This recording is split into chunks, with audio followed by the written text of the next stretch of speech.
Welcome everyone at the EU Climate Action Academy and for joining this webinar on mobilizing your community to drive positive impact.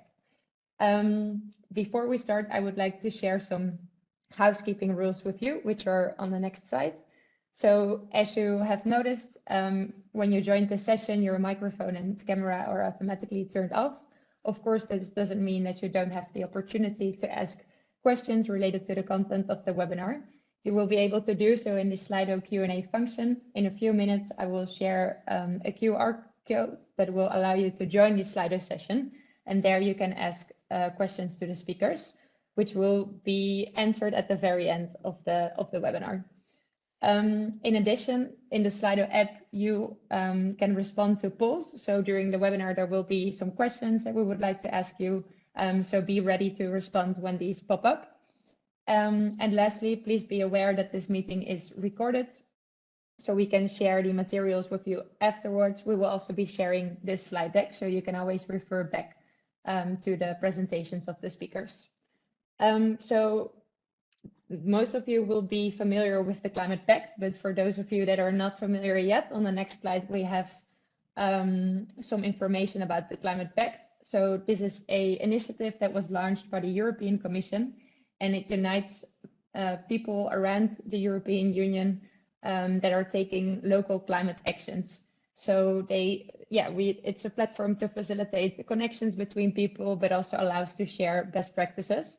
And as you can see, the movement has grown quite large. So at the moment, there are more than 1,000 Climate Pact ambassadors that are active in all the different member states. So please make sure to check out the Climate Pact website as it will provide you many different resources, but it will also allow you to connect with people in your area that are maybe working on similar initiatives. So on the next slide, please. As I was saying, like this is is an EU-wide initiative, so I assume there are people joining from all over the EU. Myself, I'm calling from a surprisingly sunny Netherlands today, but I'm also very curious where you are based. So on the top left of this slide, you can join the Slido. You can scan the QR button with your phone, and you can type the answers. Perfect. I see that some of you have scanned the QR code already, and many different Netherlands, actually quite big, so just like me. But also quite some other, Portugal, quite a lot, Belgium, I see quite a lot of people, but Europe, okay, nice. Romania is there, France, so that's great. And many people still typing. So I'll wait a little bit for people to still join the QR, as this Slido also allows you to ask questions during the presentation that you have for the speakers. Hungary, Czech, Cyprus coming in, Sri Lanka even. That's far away, but great that you're also joining today. Perfect, so thanks a lot. I think we can move on to the next question. We have one more question to get to know you a little bit better. So how would you rate your current involvement in climate action? So yeah, maybe you're involved and part of the pact, maybe you're involved but not yet part of the Climate Pact, or not at all. And great that everybody has figured out how to use the Slido. I see the numbers going up quickly. Okay, so quite some people, like more than half of the people that are already actively involved, some related to the Climate Pact, others not. So as I was saying, always be invited to have a look at the platform and see if it's something for you. And some people that are somewhat involved or that are interested, so it will be the perfect place for you to start your initiative in your community. So on the next slide, you can see our speakers for today. First of all, we will have Elizabeta. She is the lead link of learning and practice at the Transition Network, which is a network that is aiming to rebuild and reimagine the world as it is by facilitating community initiatives. So she will share the relevant concepts related to collective climate action, but she will also be sharing some practical insights with you.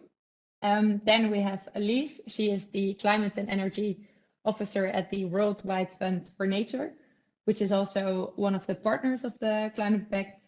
And she will be sharing her experiences with implementing the Life ASAP project, which focuses on engaging youth in local policy matters. And she will be sharing more about this. And then last up, we have Paula.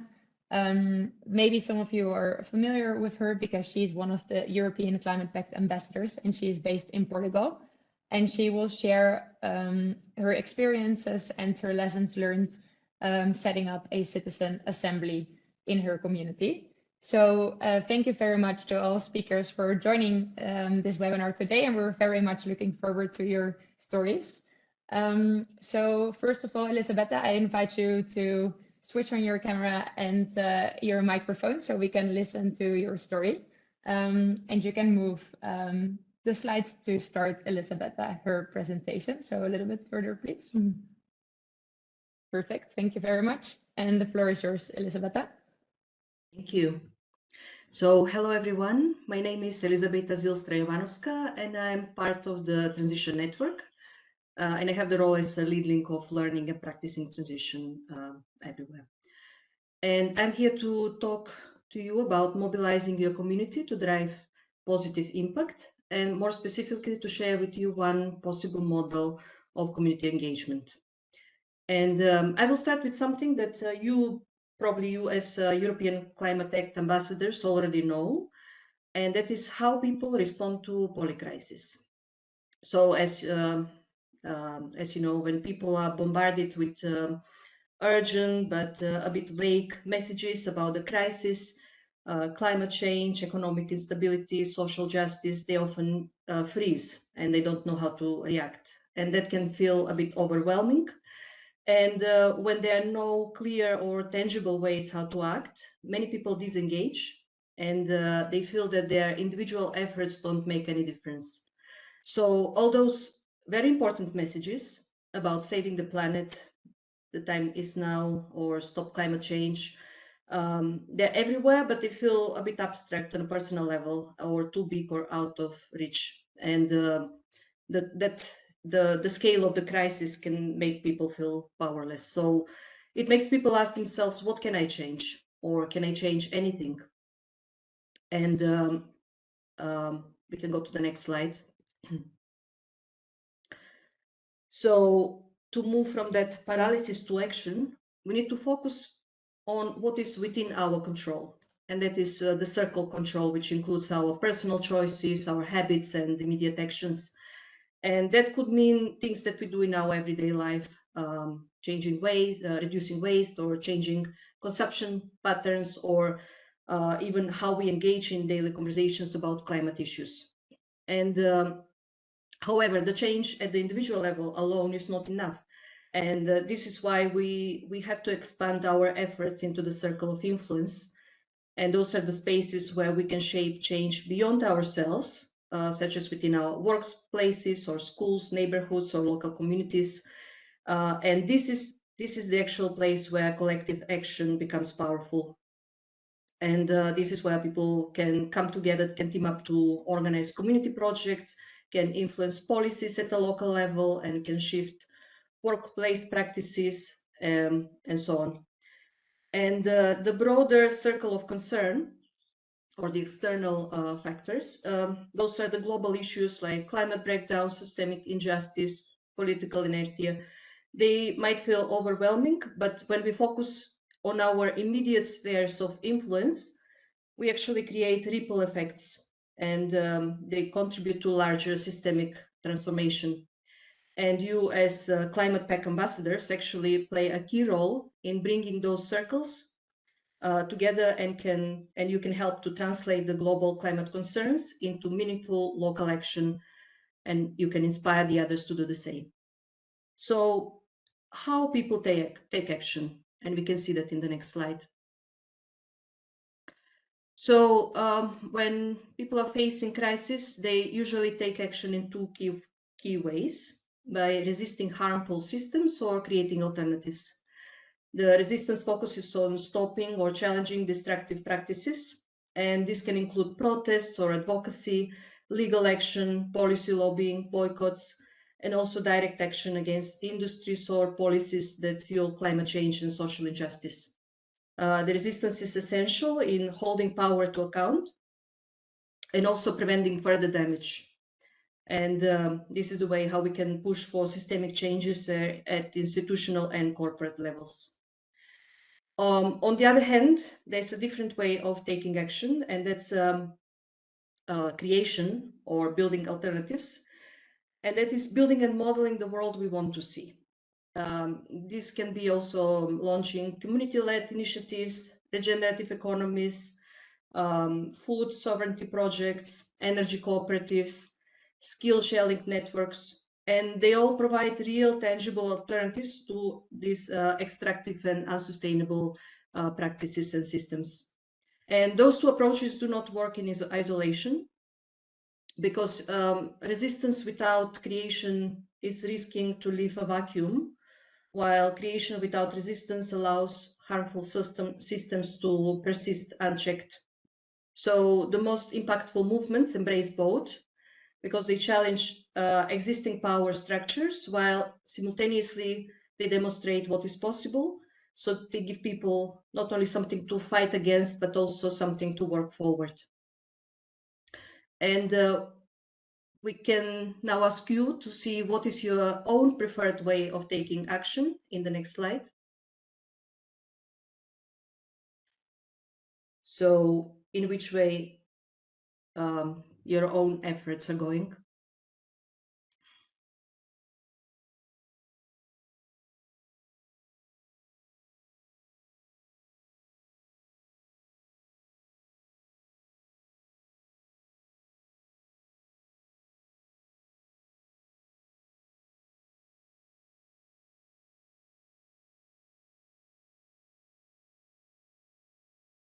Okay, thank you. So as you can see, most of the people here are taking a step to build something in between. And if we go to the next slide, we can explore one model which is mostly focused on building alternatives. So imagining the world that comes next. So the model is called transition, which would mean a passage from one state or another, or as you can see in this illustration, transition is like future me and now me building a bridge together to connect today's actions with tomorrow's possibilities, where future me holds the vision, a thriving, resilient world where communities come together, and the now me lays the foundations, taking practical steps in the future. And therefore, each action, however small, becomes a brick in this bridge. Either it's a community garden or a policy shift or a new way of working together. And the more we build, the clearer the path becomes, until one day this future is no longer distant, but is the reality of the world that we are standing in. So this is the basic premises of this model, of transition model, that the movement asks us to imagine what the world might look like in the future if we do everything possible to address the polycrisis in the next few years. And then we follow the practical steps to get there. And the vision of transition is of thriving local and bioregional communities and ecosystems where many needs are met at a more local level. So it's a vision that people are actively contributing towards resilient and regenerative society and a wider natural world. And that is very different in a local context. So there are many, many different ways in which communities embrace this model. And you can see in the next slide like how that's possible in many different ways. At the moment, there are around 67 countries which have communities registered on our website. However, it's a very self-led, self-directed movement. So many of them don't even register, or they register locally in their own national networks. For example, many in France and Germany, they have their own also platforms where they communicate in their own languages. This is the picture that we have for the moment on the self-registered communities in the world. So there are around 1,000 initiatives, and you can see they have different ways how they interact and engage. So some of them are doing community growing or building, networking, doing festivals, or are focused on energy, on local economy, etc. So the numbers are all there and can be followed. So what are the characteristics, how people come together? And we can see on the next slide. What brings people, all those people under this white umbrella? I can go through all those, each of those 10 categories separately to try and present all different ways of communities taking action. So we have people coming together to engage with the need of change, to co-create imaginative narratives and visions, to connect and to care for each other, supporting inner transformations, addressing injustice, applying living systems design, taking practical actions. That's where most people come together to do those things, but also contributing to a well-being economy, broaden and deepen participation, and energizing network and alliances. This all comes from an evaluation that we took a few years ago, a wide evaluation in 2001, where it was very visible that although there is one North Star, like that vision of transition or different future that we want to see, that all the communities, local communities, they embrace different ways of how to make that possible. So we can start. We can go to the next slide. So one of the characteristics, one of the way people or communities coming together is engaging with the need for change. And this is creating spaces for exploring and engaging with the complex interconnected challenges of our time, like the climate change, loss of biodiversity, social injustice, and other impacts of the global growth economy. And there are many varied examples of how people take action here. And some people, for example, some groups work on translating global issues into local realities, showing communities how climate action connects to their daily lives. And many countries follow up the initial impulse of creating climate action plans. That's how the transition movement started, when Rob Hopkins, one of the co-founders of Transition Network, he created a climate plan for the place where he was doing permaculture course in Kinsale, and he made the Kinsale Action Descent plan, which proved to be very, very interesting way of imagining how that little place can look like in number of years in the future. So that has been the basis of how the movement has been created, into imagining positive change, and especially on a local level, what can people do themselves to bring this change in the future possible. Also there are other ways how communities react to this challenge, and there are, for example, some groups that are organizing fuel-free campaigns, like, for example, Free by 33, or they do talks and roundtables for designing strategies for resetting the system, but also they do actions to preserve and to research traditional knowledge and skills, like this Museum of Plants and People. Okay, we can move on to the next slide. Another category, how people come together, and it's very important actually within the transition movement, is co-creating, motivating, and imaginative narratives and visions. I will talk a little bit more about this in the next, the second part of the presentation. However, I can just say that the art is a very powerful tool for creating positive change in the society.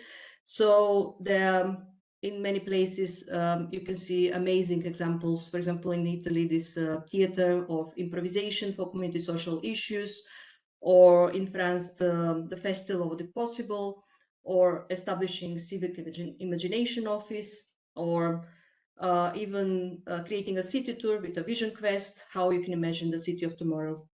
And here's one example of how a group of people coming together to envision almost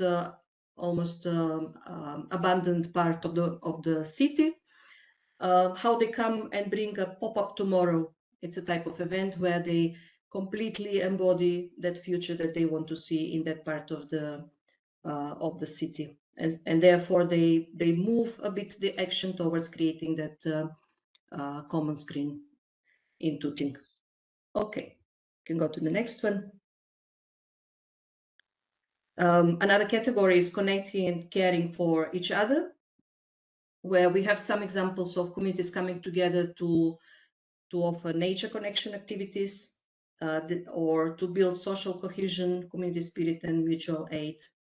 And this is through practicing really that solidarity element of communities that that bring mutual support, that bring friendship, bridging divides, decreasing polarization, so we can create caring and equitable communities and cultures. And there's some examples, like many communities are doing those well-being walks where they come together and they strengthen the community cohesion in that way. But also we have seen many solidarity actions, for example, food in community in Totnes that has been collecting lower grade food from some farms and have been distributing them to organizations and people in food in need. So for example, during the COVID crisis, they have distributed over 8 tons of produce, and they have really supported people's dignity and community food sovereignty and the resilience. Something similar has happened in Sweden, for example, where they have been told that it's very difficult to organize something like a community action in a few weeks' time. And as an answer to that national message from the government, the transition groups in Sweden have bought like 12 tons of sweet potatoes and sold shares of the future harvest and gave away sweet potatoes. And they met with the local authority to have a bit more secure approach to food security. And from a simple idea, they created something that has really made an impact and has supported also the families in need. Can go to the next slide.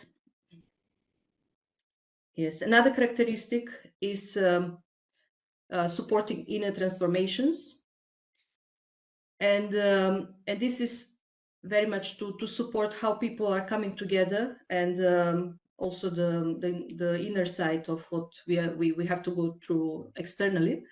So to build conflict resilience in groups, organizing, mentoring, and well-being support programs, organize deep colonization recovery circles, like an inner-led approach to social change.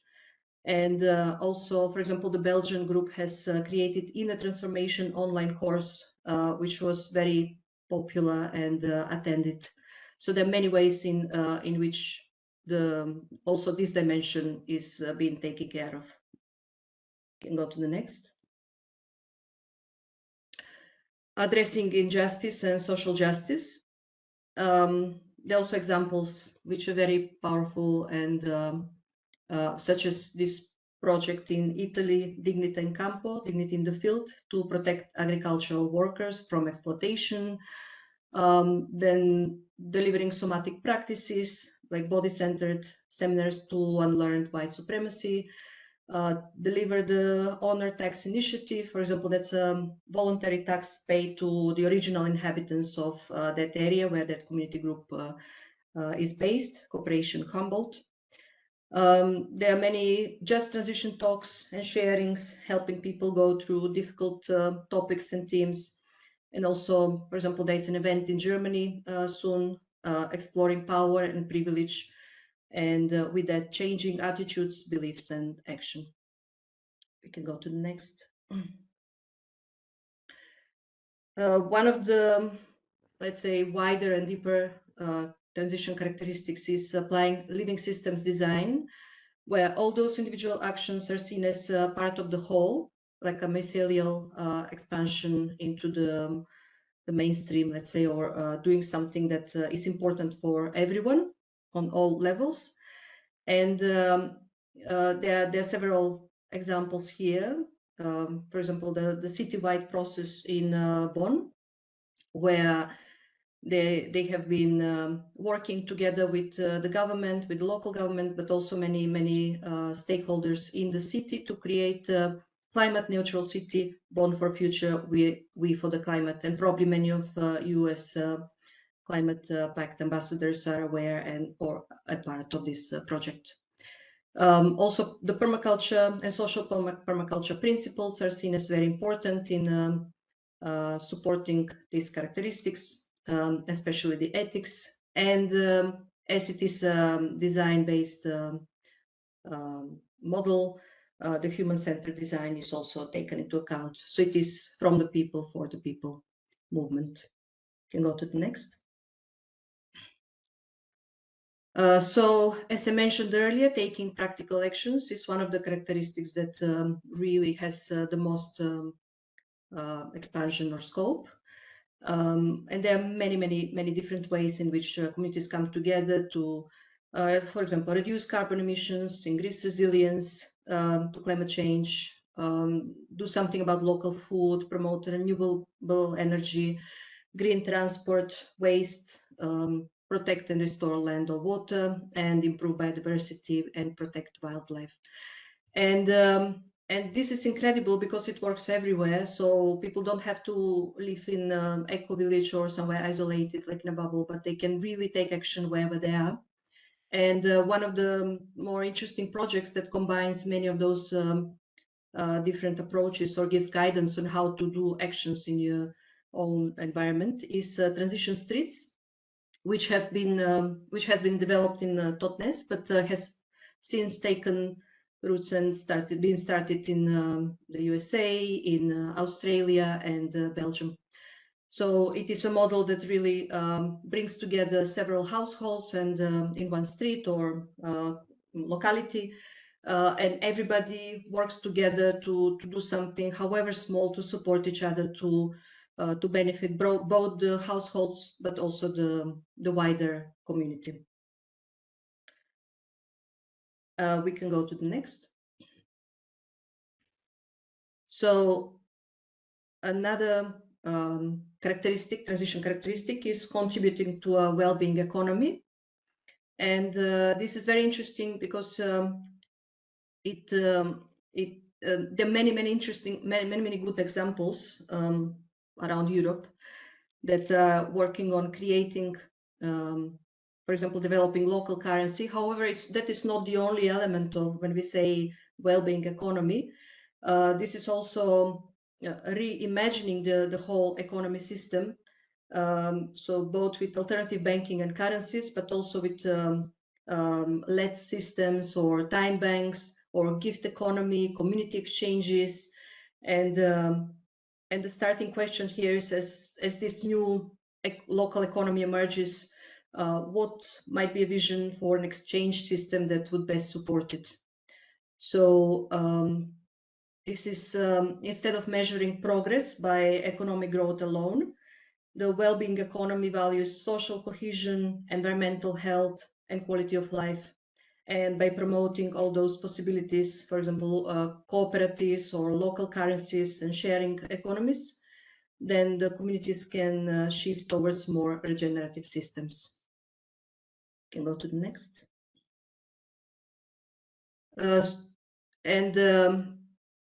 Another characteristics that we can also see example later on is broaden and deepen participation. And this is very important because it is not only about making visions or talking about the future or making some, like plans or something, but we really need to ground whatever we are talking about and work to take ownership of the actions that are needed.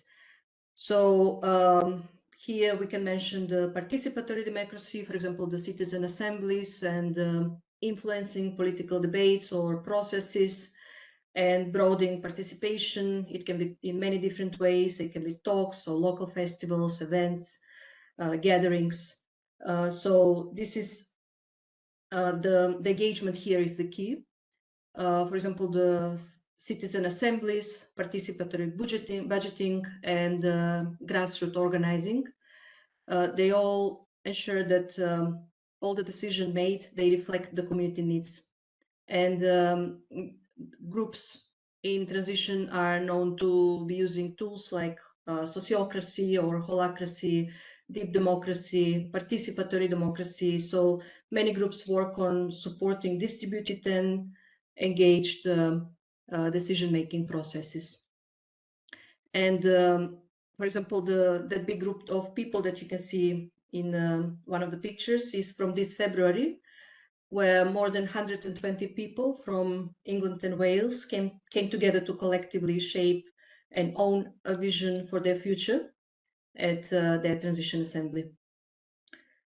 So the last one of the characteristics, we can go to the next slide, is to work on even wider scale, and that is energizing networks and alliances.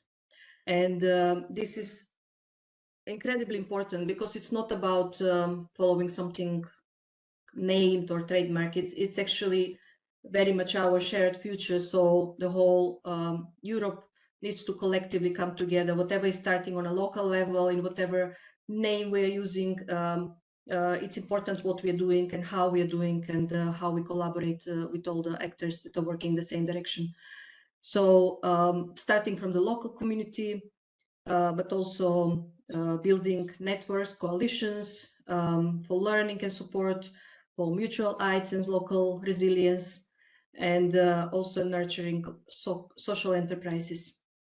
And I can mention one example, for example, the Angersheim. I'm not even sure if I'm pronouncing it well, but the French people would know more.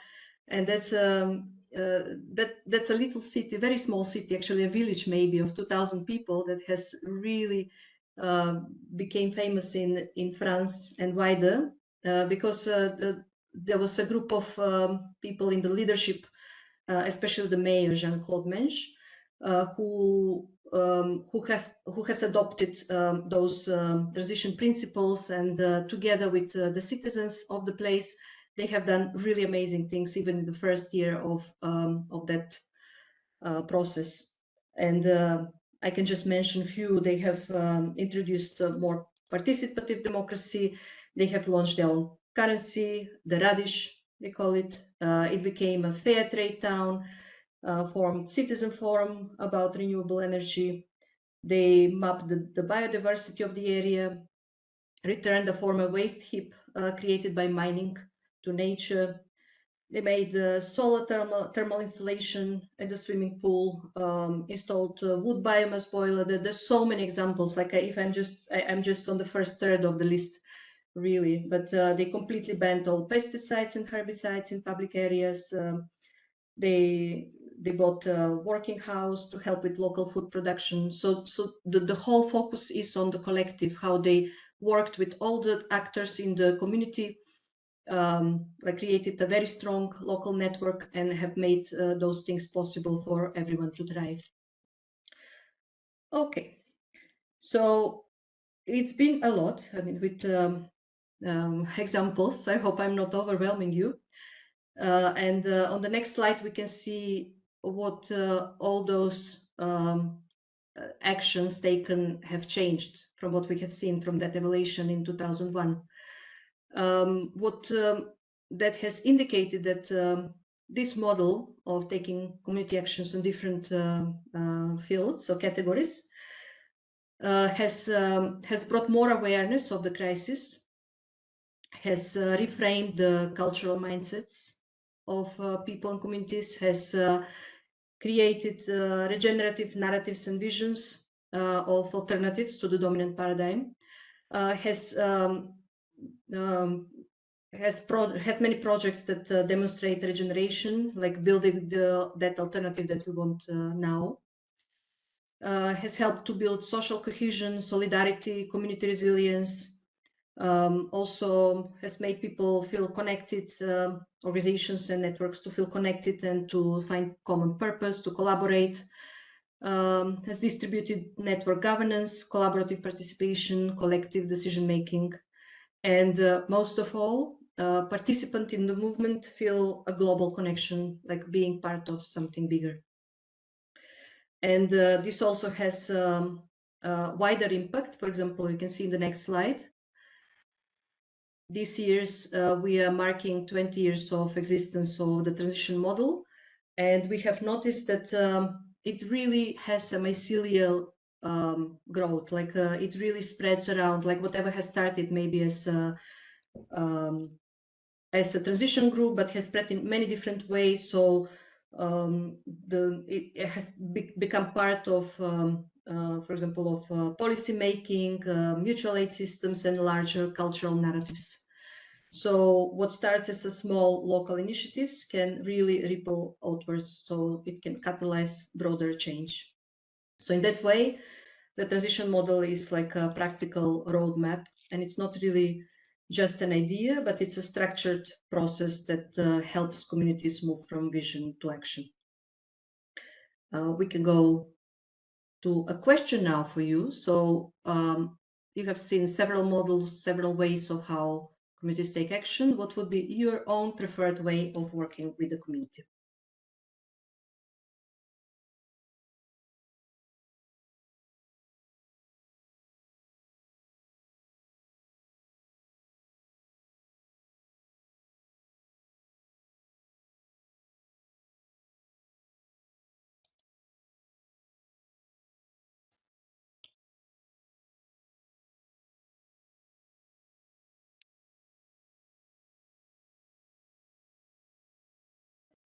Yes. As I mentioned, the practical actions is the field where people are most active. And that's wonderful because we can see many different and original initiatives, and that really make a difference. Okay, so now we can see the transition model. So once we looked into why people are coming together, now we can see what they do when they come together. And there are some simple but effective ways or steps that can be taken for successful community activation, and we call them transition ingredients. And you can see on the next slide. So we have 7 essential ingredients, and they're healthy groups, vision, community involvement, networks, a partnership, practical projects, part of a movement, and reflect and celebrate. They all might seem simple, yeah, because they're kind of very much all around us, and we can do them regardless. They don't have to be part of a system. However, they're they're the key elements that sustain successful transition initiatives. And this is somehow similar to, for example, to advice from a health practitioner when you're feeling unwell. For example, they tell you to eat healthy diet, exercise, and get in the sun, and you'll be okay. So it is simple but effective, and as the core foundation for a long-term well-being. And so likewise, those 7 ingredients, they may seem basic, but they provide the essential structure for a thriving and resilient community-led initiative. And when they're practiced with consistency, they can create conditions for lasting impact. They can deepen collaboration, and also the ability to navigate challenges with adaptability and with strength.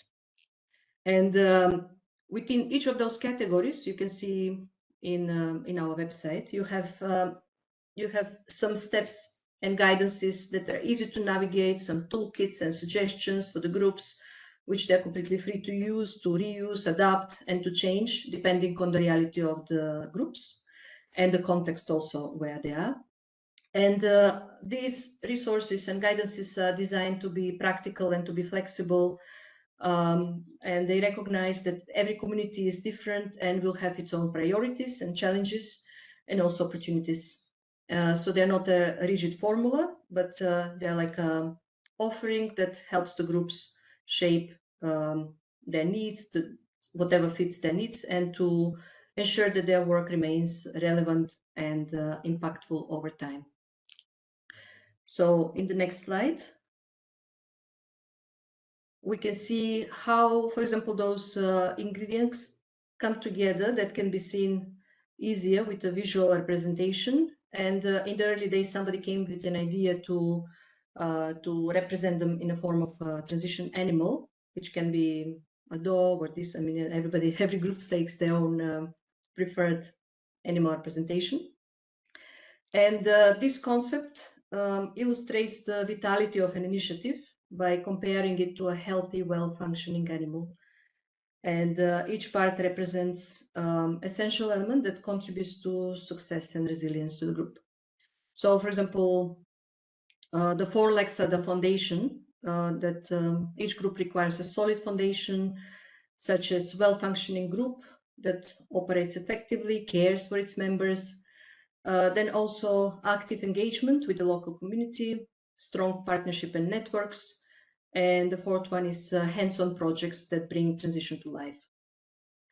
Also, the groups wouldn't be possible to be as effective, efficient without a heart. And this is about the inner life and that acknowledging that the group is a living being as well. The heart symbolizes the values and the principles that sustain the group, like nurturing a positive culture, fostering self-care, mutual support, creating spaces for reflection, and ensuring that members avoid burnout, very important in the environmental movements. Then also vision is part of this visual. So the community initiative needs a clear vision to guide its actions, and without such a vision and shared sense of direction and purpose, it is a bit difficult to know where the group is headed.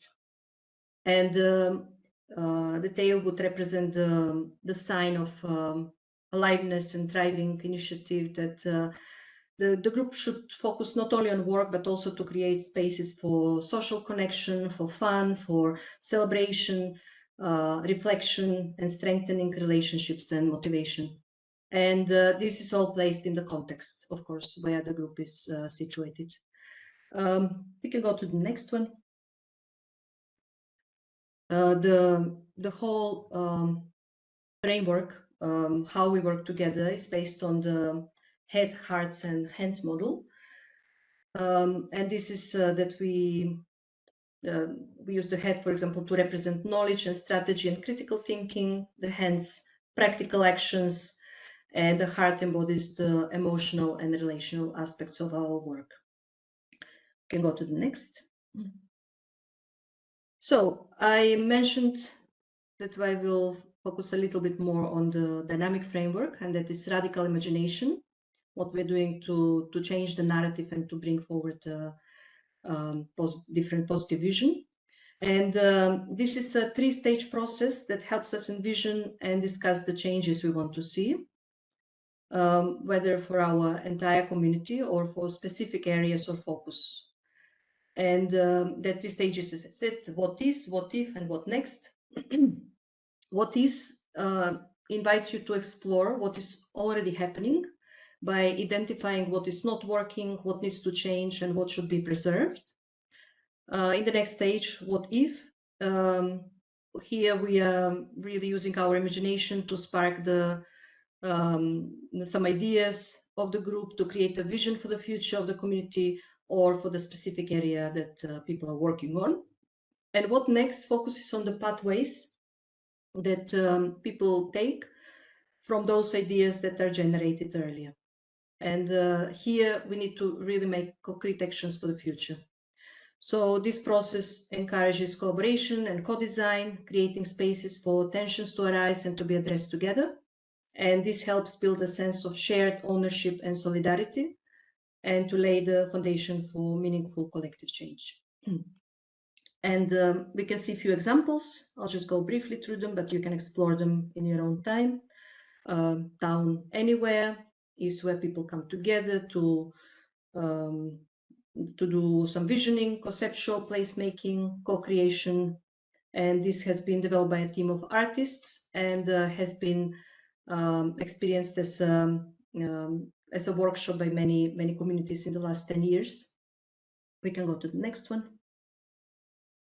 Pop-up Tomorrow is another such model where the communities themselves go into a space and they really make a change. Like in one day, they completely create the village green that they want to have in their life.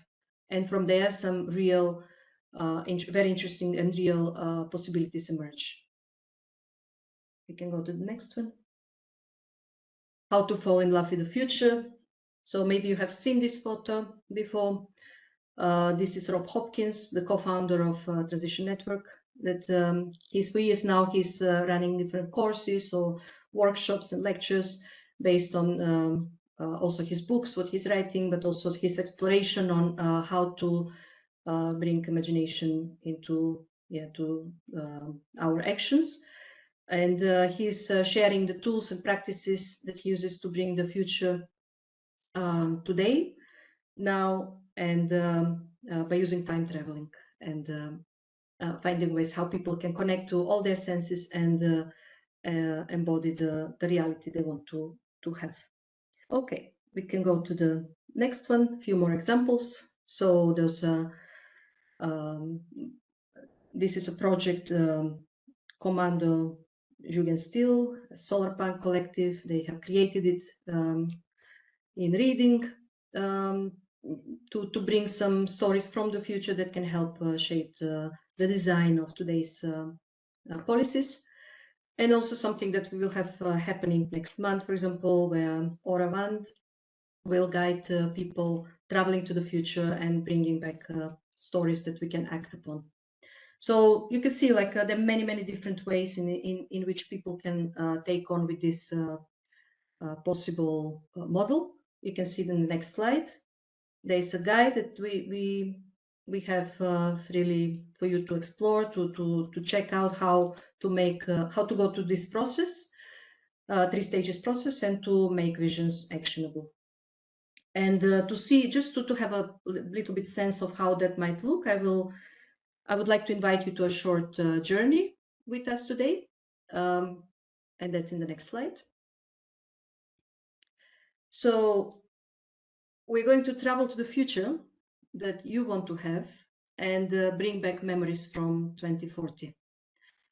It's not so far away, but it's also very close, and it's still within our time, with our life. So I would like to ask you to take a moment and to close your eyes and take a deep breath, and to picture yourself standing in front of a door. And this is a door to the year 2040. It represents a world that is transformed. And when you're ready, you can walk through the door. As you step through, you can notice your surroundings, and you can see what the world looks like, and also through your senses. What do you hear or smell or feel? And you can take a moment to absorb this future world.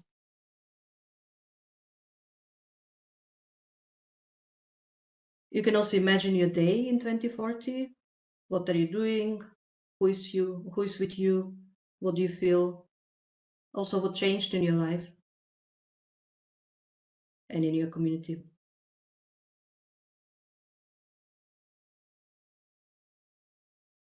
And I would like to ask you to take a deep breath and step back through the door into the present, and slowly open your eyes and to reflect for a moment on what did you notice and what changes are you excited to bring into your life now. And with the next slide, you will have a chance to name up to 3 things, key things that you remember from 2040.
Amazing. It will be such a short exercise, like of 2 minutes. There's so much feedback, so many connections to that future that we want to see and that we are working towards. And you can see, I mean, this is like a whole process that if you do it with your community as Climate Pact ambassadors, that you can really feel the eagerness of the people, of the ordinary people wanting to embody this future and do something practical about it.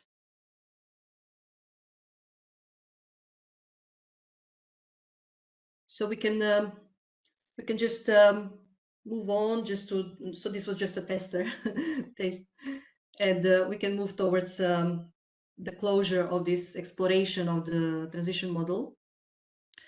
And what are some possible steps that people can take if they want to use it, and is just the knowledge that everything is possible to be replicable, to be scaled down, to be used as idea, project, and actions. Everything that has been created is Creative Commons, copyleft, you follow content syndication, like exchanges, solidarity exchanges of content, also open source support. And it's all about it's a grassroots-led movement. So it is all about that mycelial connecting, organic growth, and bioregional support. And we're very happy to see the European network really growing strong and support many communities supporting each other and coming together. And as Transition Network International, we are there to offer some support as offering resources or training or communities of practice, and to also to amplify your efforts and work in your communities. Okay, so to recap, we can do in the next slide, and then I'm finished. So today we went through several things during this webinar with me to how you can do action. It needs to be within the circle of control and circle of influence. And there are 2 complementary ways of taking action, challenging harmful systems and building alternatives. We went through transition as a concept. We explored 10 characteristics, also saw several practices, examples of community projects and actions. We looked at the 7 essential ingredients of doing transition, and we saw the model of radical imagination and falling in love with future, and also saw some possible next steps. So more or less, this is what I can offer you today, and I can leave you with one last question. What was the most useful thing that you heard from this presentation?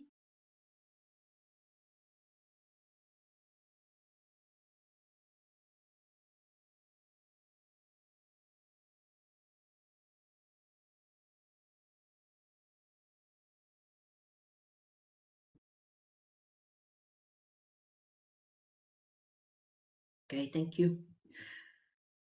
And there are also some resources later on, and I think this would be it. And I would like to thank you for your attention today. Many thanks to you, Elizabeta, for sharing your insights. And indeed, I think many people appreciated all the practical advices that you gave today. And rest assured, because as you were saying, there were plenty of initiatives and examples which I think are very inspiring. But we will share the slides with you afterwards, so you will have a moment to read through it and to see, yeah, to take your ideas from it.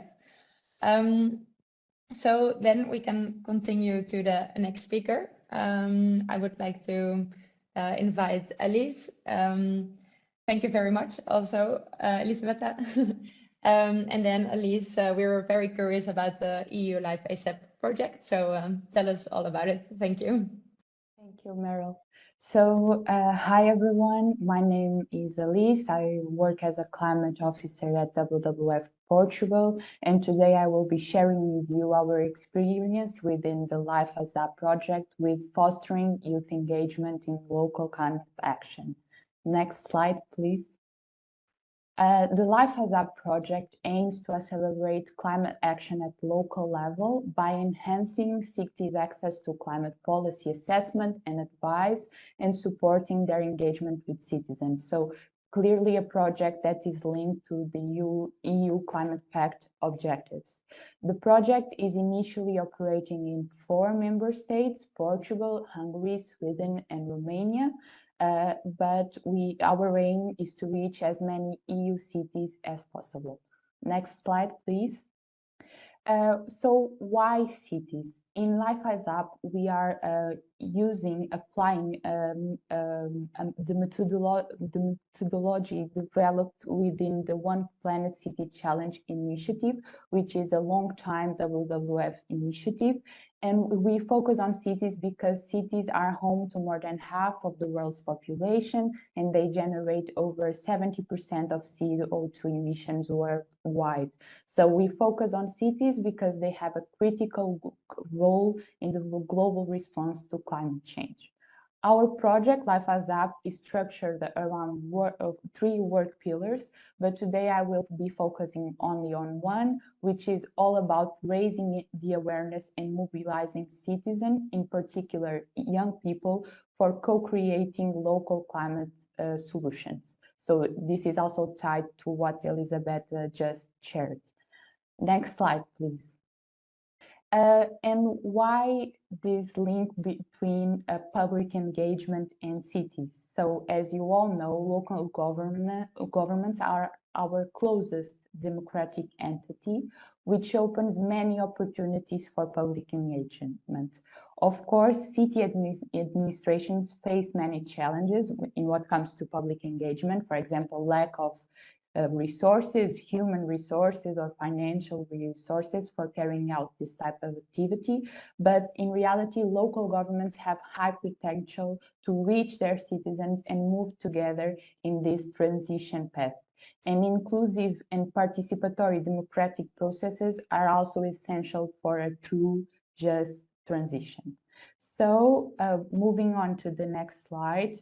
I want to hear from you. Have you ever engaged with local policy makers on climate issues in any way? I will wait a little bit for your answers. But I guess as people involved in climate action, as we already saw before, it's probably possible that some of you have engaged.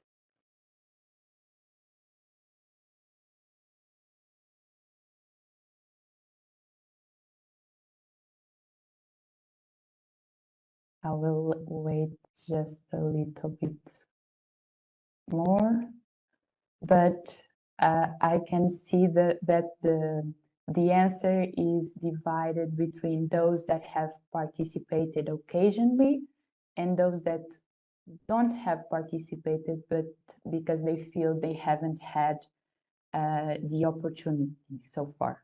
So this is also linked to what we did in Life as Up. Maybe we can move on to the next slides. So exactly now I will talk with you about the activities we carried out for engaging youth with local decision makers. So our aim was to create those opportunities that some of you feel that they haven't had the chance to access yet. Next slide, please. So our program, which was already implemented in 3 Portuguese municipalities, but this year we will reach more municipalities, is comprised of 3 steps. First, we carried out workshops with young people in each municipality, and throughout these workshops, they developed policy recommendations for their local governments. These recommendations were compiled in a policy document, and then to end with, we organized meetings between youth and local policymakers. Next slide, please. How were these workshops designed? We always had one introductory workshop in which we presented the project, the outcome of this process, and developed and worked on some key concepts linked to local climate action. And then we held 1 or 2 workshops to go deeper and develop and have youth develop their policy recommendations. This process was co-created with youth because in the first introductory workshop, they had the possibility of choosing 2 topics that they were most interested in to delve deeper in the second and third workshops with the help of a specialist or 2 specialists that we would invite. Regarding youth policymaker meetings, what was key for us was having young people as protagonists. And this happened through having them actively participate in the preparation of the meetings and also having them being the ones in charge during the meeting. Next slide, please. Now, and what I think is the most important thing here for all of you is sharing a little bit of what we have learned throughout this process. Next slide, please. So first, I will begin with a key takeaway. What we saw mostly on the recommendations that young people developed in the different municipalities was that they focused on urban mobility mostly as a theme and green infrastructure and urban spaces. What this highlights to us is that most proposals were about bridging between action for the climate and action for improving the quality of life in the city. So this shows us that climate measures can become a priority if they are linked to improving the livelihoods of communities in the city. And this is very important for a real just transition. Next slide. But of course, that we encountered challenges throughout this process of developing and implementing these youth engagement activities. So I want to hear from you, from your experience as people active in the climate action at different levels. What are the biggest challenges you have faced in trying to engage youth and other people in climate action? I will wait a little bit for your contributions. So we see apathy, lack of time, lack of proper knowledge, daily life, disillusion with the economic, with the political class, resistance to change, individualism, indifference. These are things that I also relate to from our experience. So what we can see from everything that you guys are sharing is that sometimes it's quite an effort to reach people and begin this process of changing the mindsets.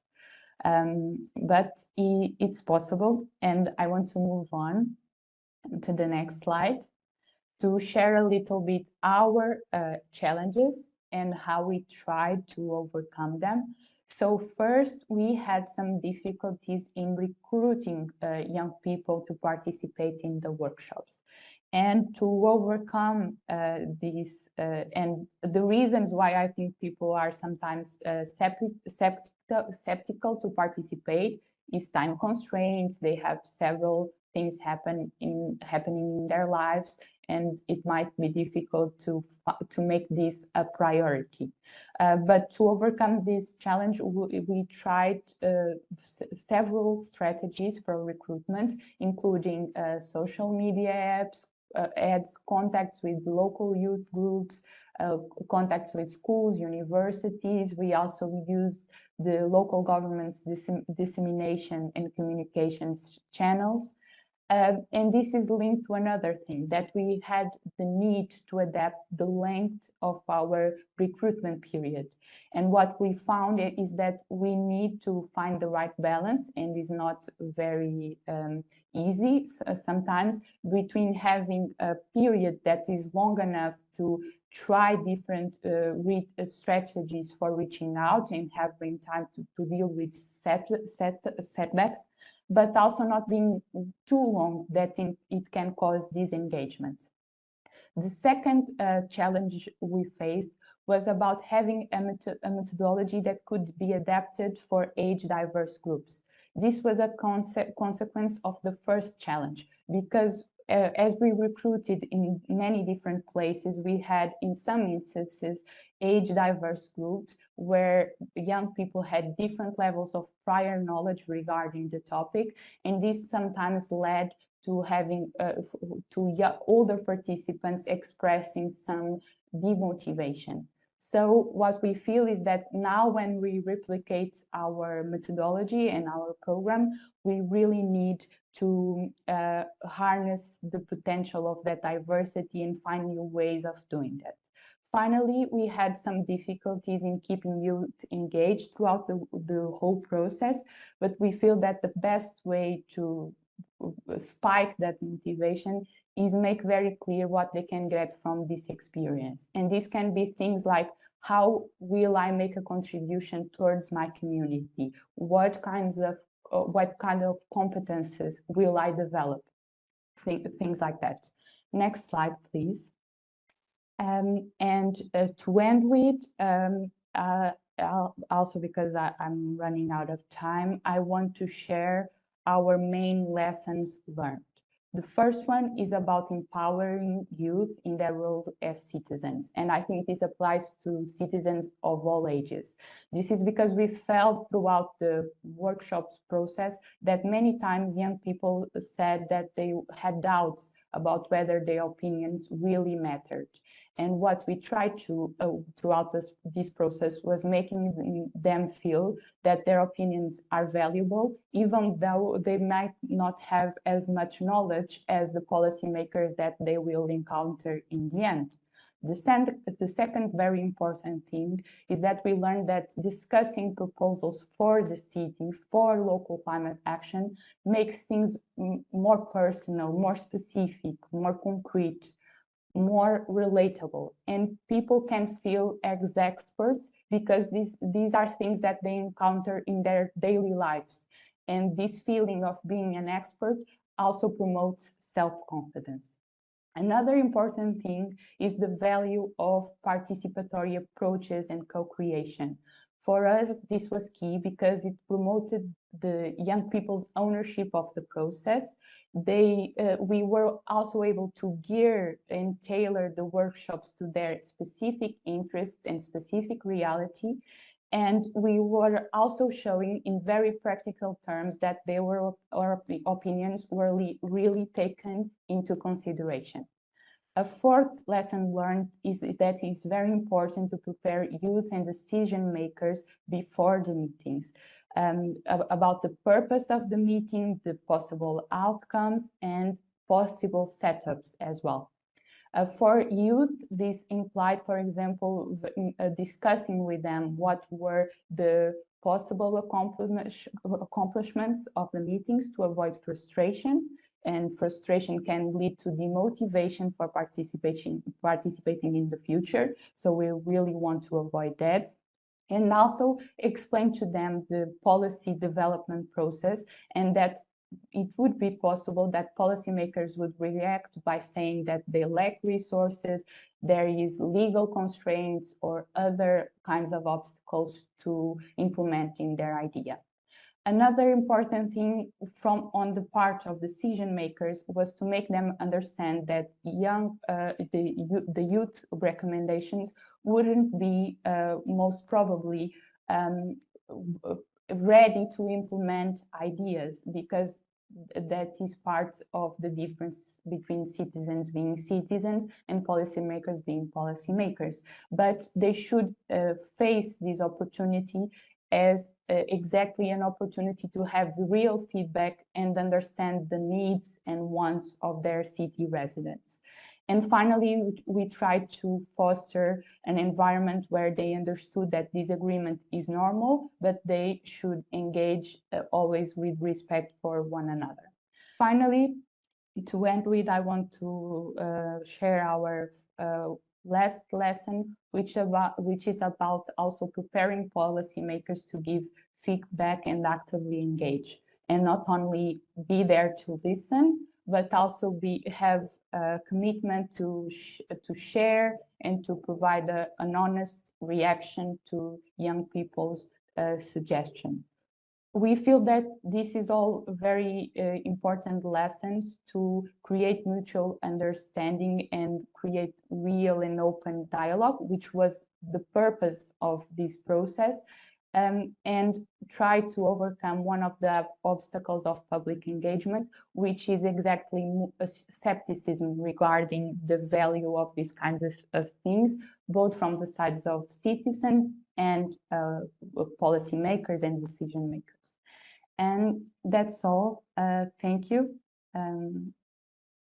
Thank you very much, Elise, for sharing your experiences and your lessons within this project. I think it was very interesting. And also, as you could see, the challenges that people in the audience are facing were indeed very similar to the challenges that you were facing. So I hope that the recommendations and the way that you handled these challenges are useful for the people in the audience. So thank you very much.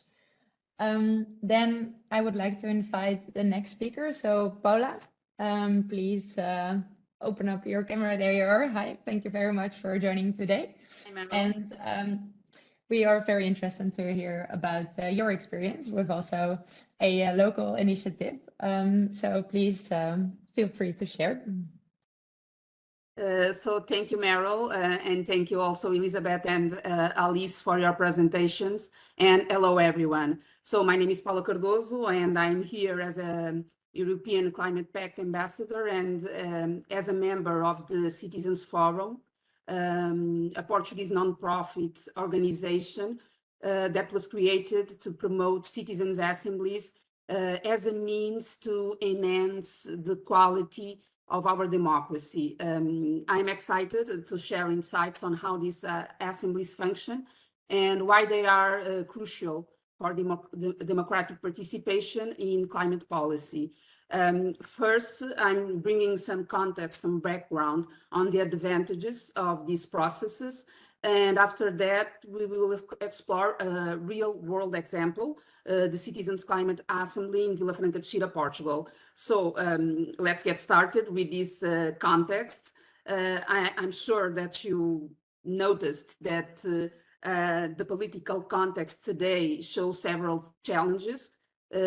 I listed some of them, that many people are disengaged from politics, that trust in politicians is low. We are experiencing another crisis here in Portugal as we speak. So this is something real. Voter turnout is low. Extreme right populism is increasing, is on the rise. What we see is that by combining participatory and representative democracy, citizens' assemblies can enhance civic engagement and give people a stronger voice in decision making.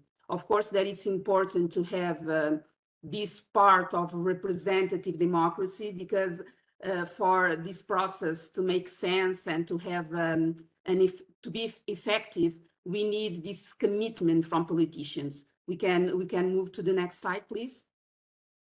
I am bringing this reflection on why Citizens Assembly, the importance, and we were just focusing on this context, this political context. But of course, another leverage is this possibility of addressing systemic exclusion.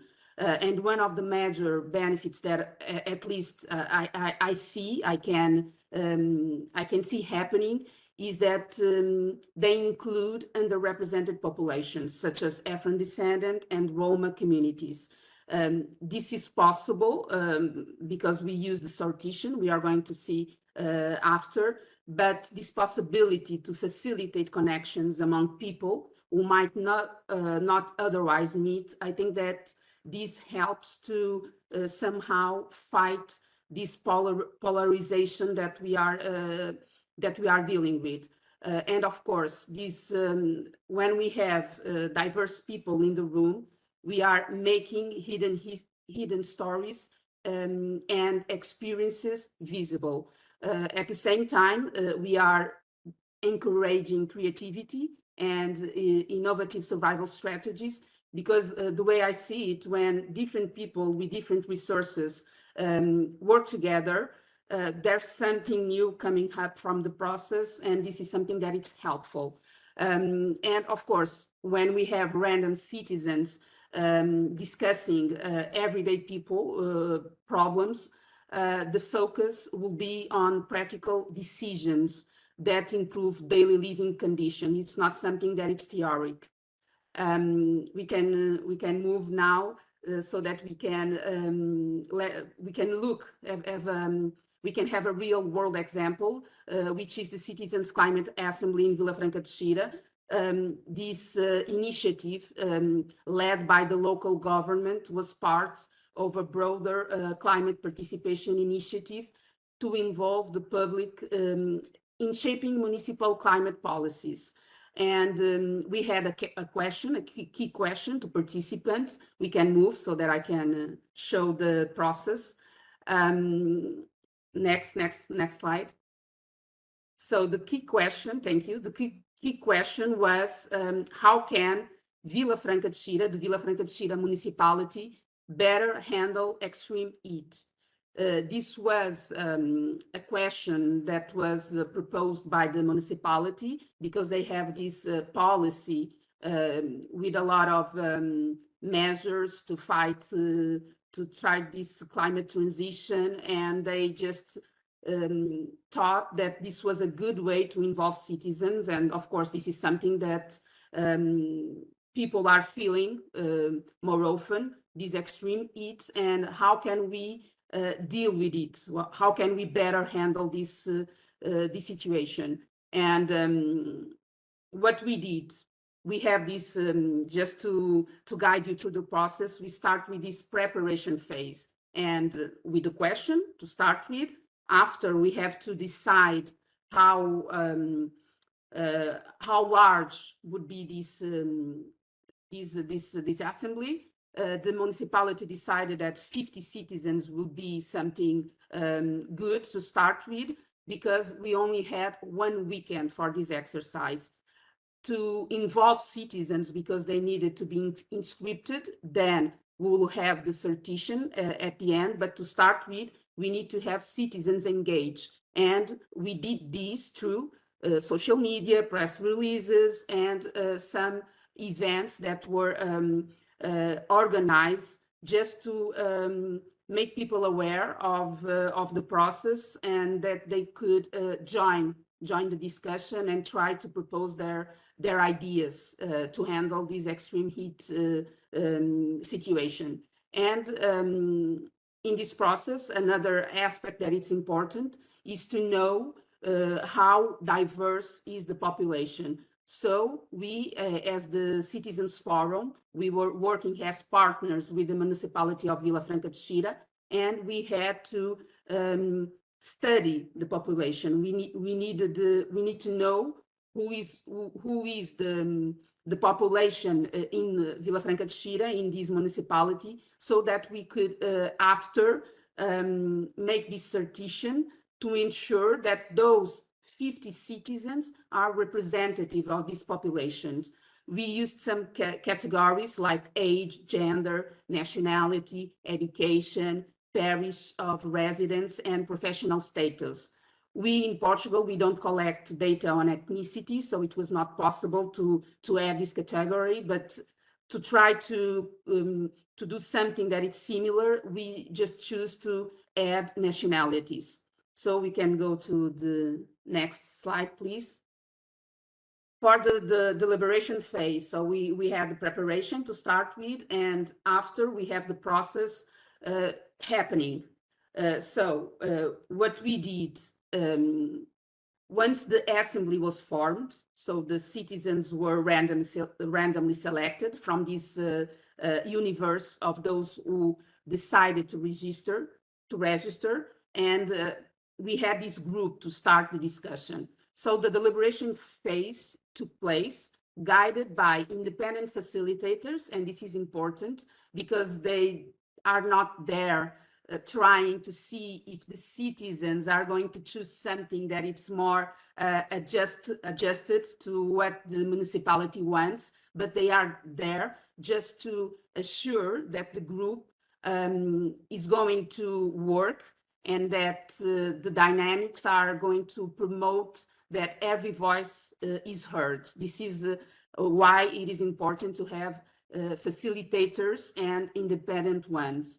And of course, during this deliberation phase, another aspect that is very important is the learning process, because we must understand that ordinary citizens, they don't know, they are not familiar with the processes, and they are not aware of the specifics of this decision-making process. And of course, also about the topic, they need to listen from someone that has a lot of experience, that can ask, that can put the right questions to the table, that can bring the issues from different perspectives. And after they are there, they are available to reply to some questions that the participants might have. This deliberation process ends with this voting. This is a transparent process. Everyone is just, sometimes they are just raising their hands. It depends on the facilitators, the processes that they want to use, but this has to be always transparent. Everyone has to understand who voted and in which direction. We can go to the next slide, please. When it comes to implementation, so when we are dealing with these recommendations after this voting process, we have a lot of proposals, and the participants, to get there, participants needs to negotiate.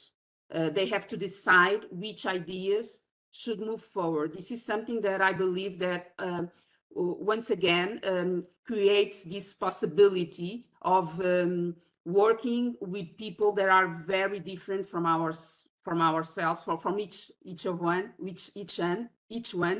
And in this polarized environment, I think that trying to create this consensus is very, very, very important. And of course, this collaborated process, this collaboration, it's something that it's key to an outcome that can represent all the voices that are there.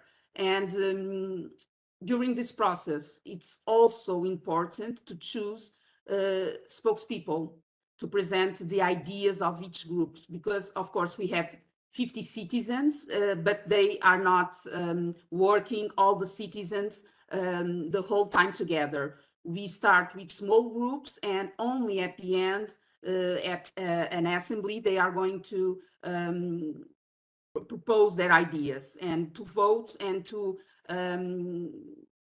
find the right to agree with the recommendation document that after is going to be presented to the mayor or to the person that it's promoting the process.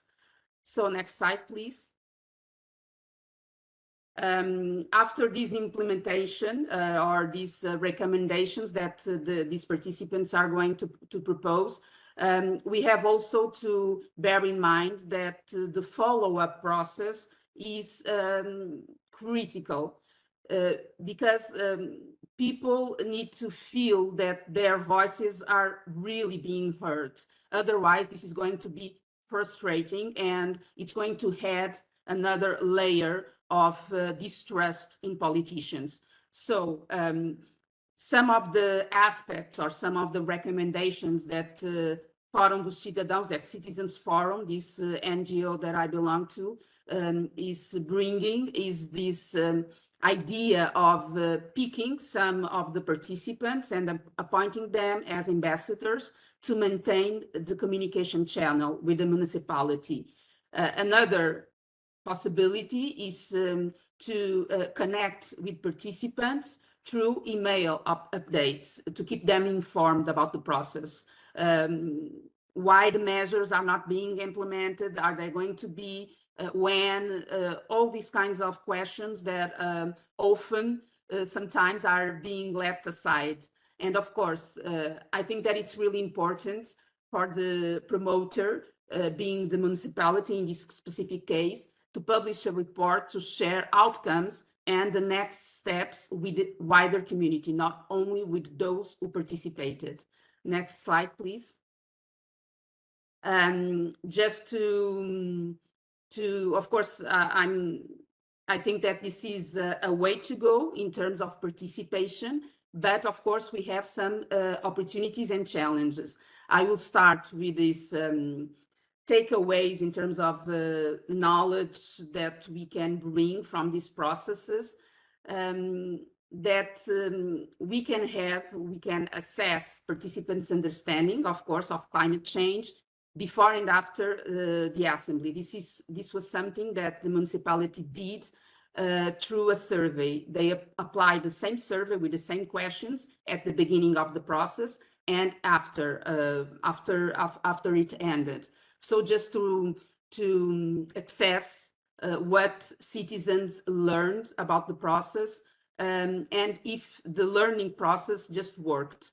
And of course, this improving knowledge is important, but also the measures, the proposals, the recommendations that the participants just made. And I just brought some. At the end, they ended up with 10 decisions, with 10 proposals to the municipality, but I just brought some of them, four of them. You can see here, to establish a municipal emergency plan for heat waves, to implement water reuse systems, including reusing hand and bath wash water for toilet flushing and collecting rainwater for irrigation and cooling purposes, organizing a competition to promote the installation of green balconies and vertical gardens, and to design training programs for high-risk population groups to educate them on behaviors during excessively hot days. These were 4 of the 10 recommendations that these citizens' assemblies just made. We can go to the next slide, please. And at the end of this process, with all of these recommendations and these opportunities, of course, we identified some challenges that are common in this participatory process, that of course, despite its success, the Assembly faced this challenge of inclusive mobilization.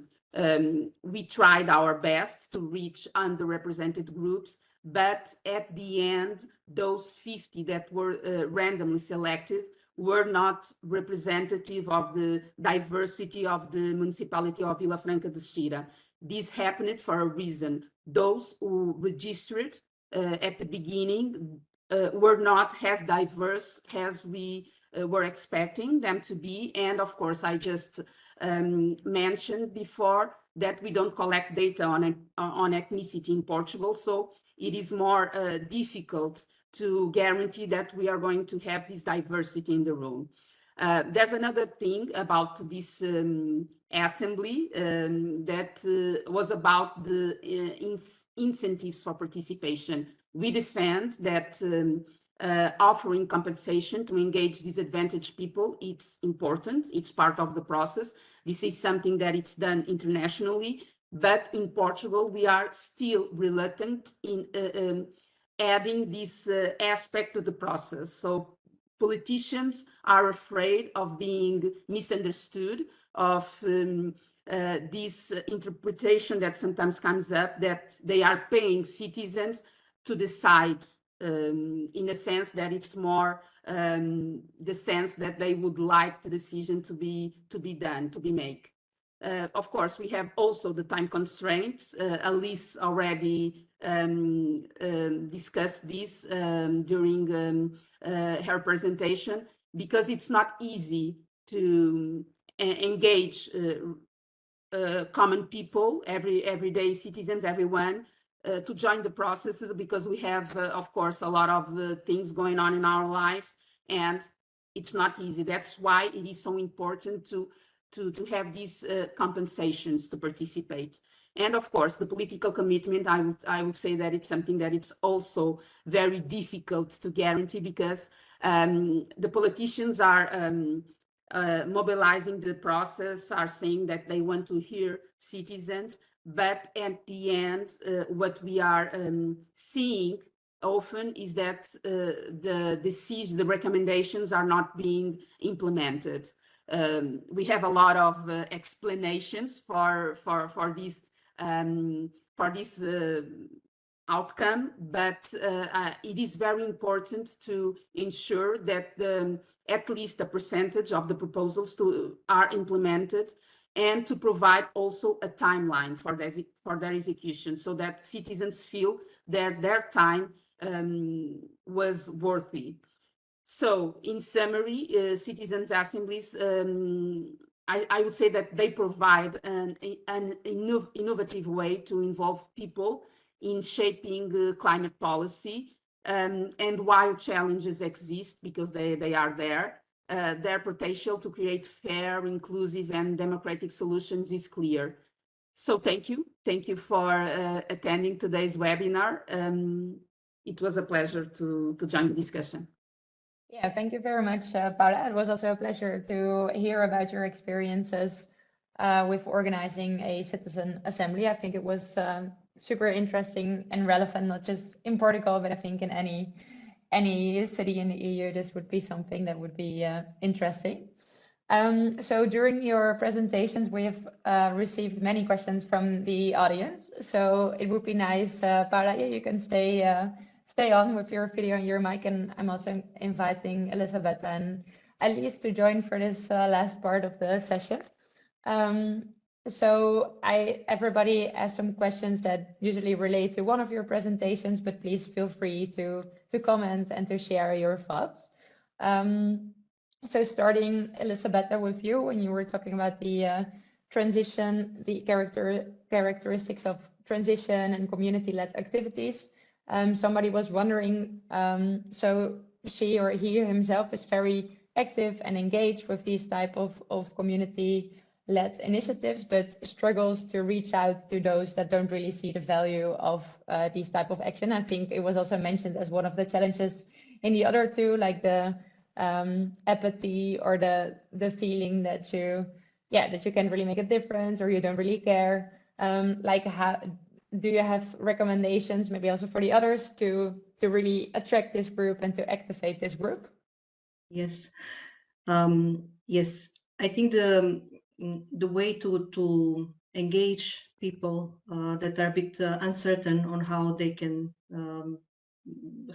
act is to go where the people are. So go to the communities, do potluck parties, do any kind of event that people are familiar with, can engage with, and during those events or gatherings, speak about the small actions that are necessary. For example, the Transition Street, the project that I mentioned, is exactly aimed to engage people who are not really sure that they can do any impact or any difference, but they're really eager, for example, to see that their energy bills are lower or their children are safe when they go to school. So any type of talks that also influence them personally in their lives are also beneficial for the whole community. So maybe that's a step to take.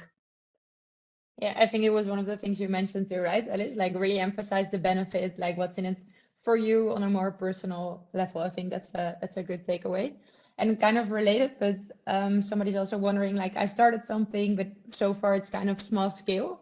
Like how do you scale up these initiatives? Like how can you take it to the next level? This is based on bioregional approach. Like it's very important to see who else is around your small community, what other villages around or what other cities are in that bioregion, and to see what are the ways, what are the things that are important for all of those localities. For example, maybe a common way how people collect the waste, or something to do with education, or so anything that is speaking to people on a larger scale is how they also feel the benefit of connecting. So and that comes naturally, that comes really organically. Like people know that, for example, if they need to go from one place to another, they need to have a good transport opportunities, to have like bicycle paths for the children, or for to care for the older communities. For example, I also live in Portugal, so I have seen that there is an immense value of knowing who your neighbors are, and in a situation of crisis, for example, of forest fires, it's very important that people connect to each other and know where they can go to, and how to reach out to people who are maybe endangered, or older populations. So I think it is important to come to that level, like of understanding really who the communities is, and not to be in the abstract.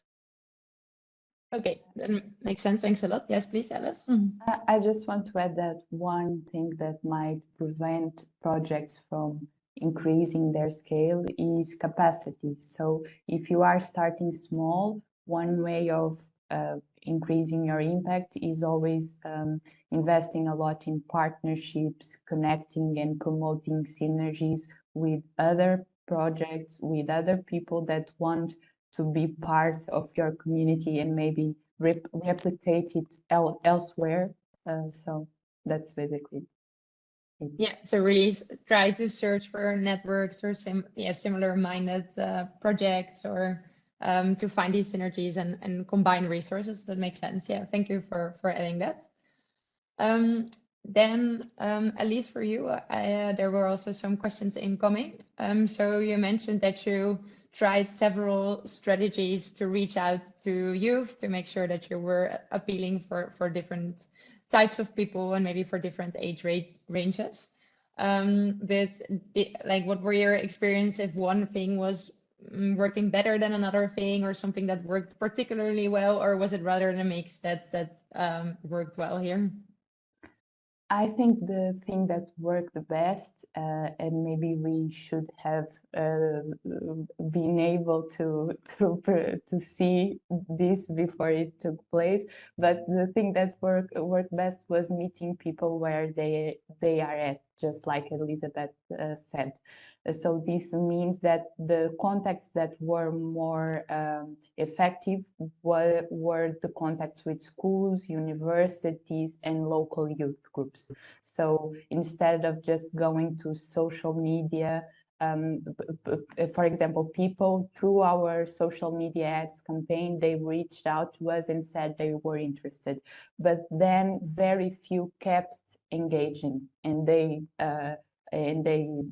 decided to not go to the workshop even before it happened. So I think that going to the communities that are already there and activating those communities is the most effective way.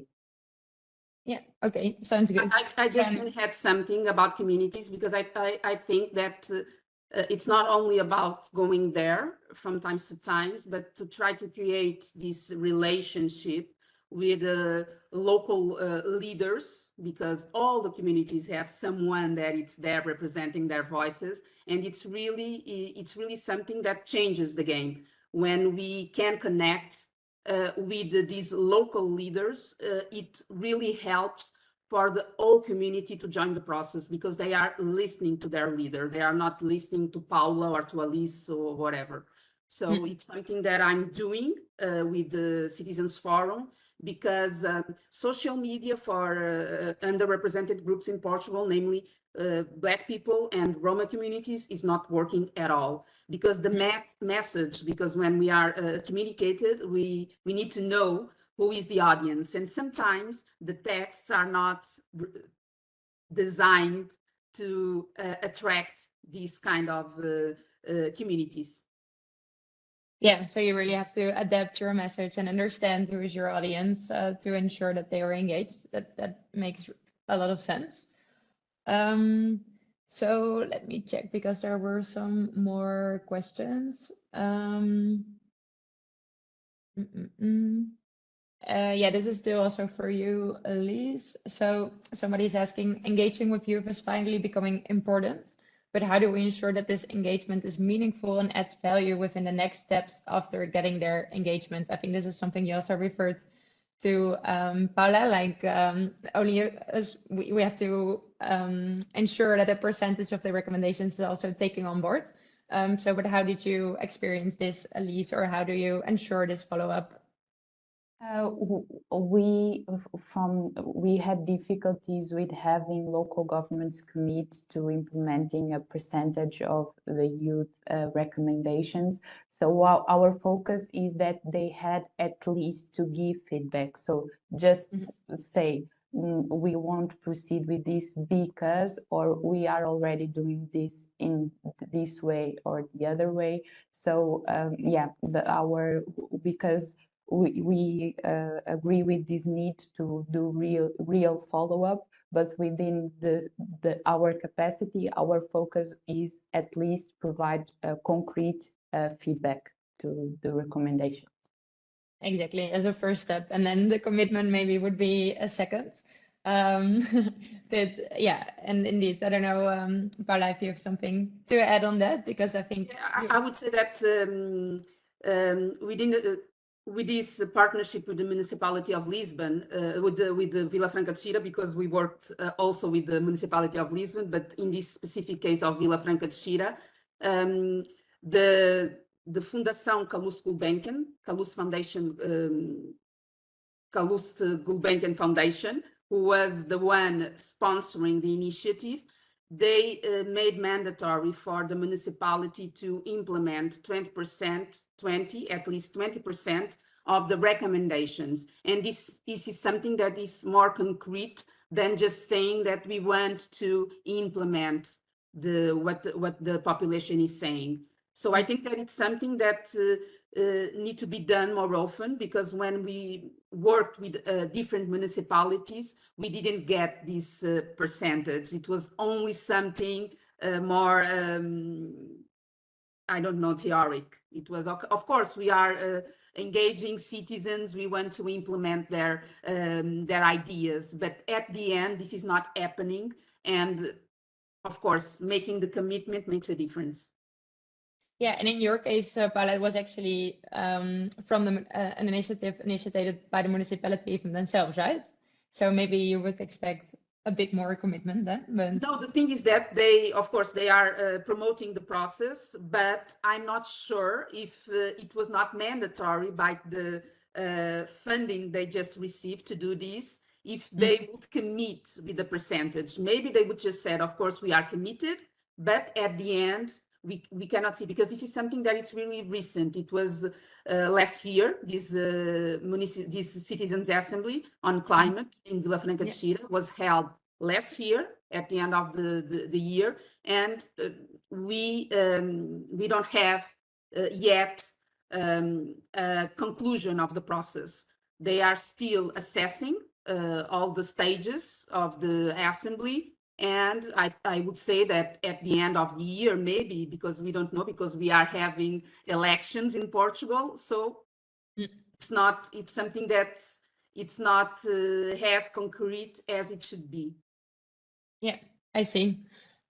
And maybe following up, because I think the organization you work for is actively engaged indeed in organizing these citizen assemblies. But somebody is wondering, can anyone initiate such a process, or like what would be the first steps to organize such an assembly?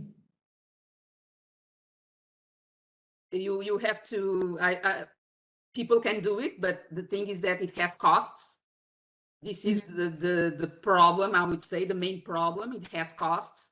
You have to build your team, to randomly select citizens, to deliver some letters randomly as well, so that we can ensure this diversity in the room.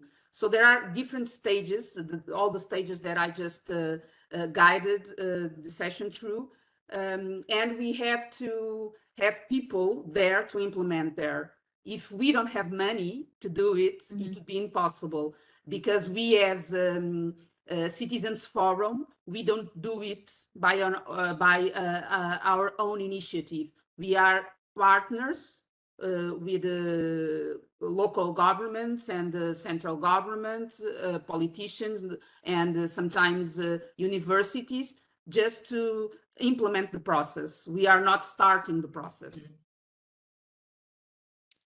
Yes, I see. No, that makes sense. Thank you very much. And I think this is already the last question for today. So I want to thank all three of you very much for sharing your insights and your knowledge. And I think it was, I hope, for me, it was super interesting. I hope the audience feels the same way. So we have a few last closing remarks, just for you to be aware. So first of all, I would like to invite you to go to the Climate Pact website. You can find the QR code here if you want to access it right now, but you can also just Google it, and there you can connect with climate ambassadors like Paula, but there are many others, as I was saying, spread around the EU. And you can find the different resources, tools, but also inspiration for community engagement activities. There is one specific guide that I will also share in the PowerPoint slides,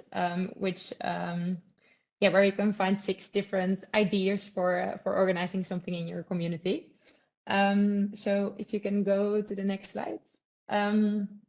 Another thing I would like to highlight, in case you're not familiar with this yet, but there is the A-World app, where you can track your climate actions and also join communities. So please join the European Climate Pact team, because we are having a challenge and we're trying to get to 200,000 climate actions by spring. Please sign up and join us in this challenge so we can get this goal. And during the annual event, which will take place in only a few weeks, there will also be some climate heroes announced, but there will be plenty of workshops, of presentations ongoing on location, so in Brussels as well as online. So wherever you are, you will have the opportunity to join these sessions. So yeah, I would really recommend you to have a look and to register for the ongoing events. Again, you can scan the QR code that's right here, but you can also check the Climate Pact website and you will find the link to register. So thank you very much. That was it. Thanks a lot for joining today. As you close the webinar, there will be an evaluation survey. So we invite you to complete the survey. And as I was saying, we will share the slides. So there will be some additional resources that you can check out. But for now, thank you for your attention. And of course, many thanks to the speakers of today. Thank you for sharing your insights. Thank you. Thank you, Meryl, for having me here. All right, thank you, and have a good day. Bye-bye.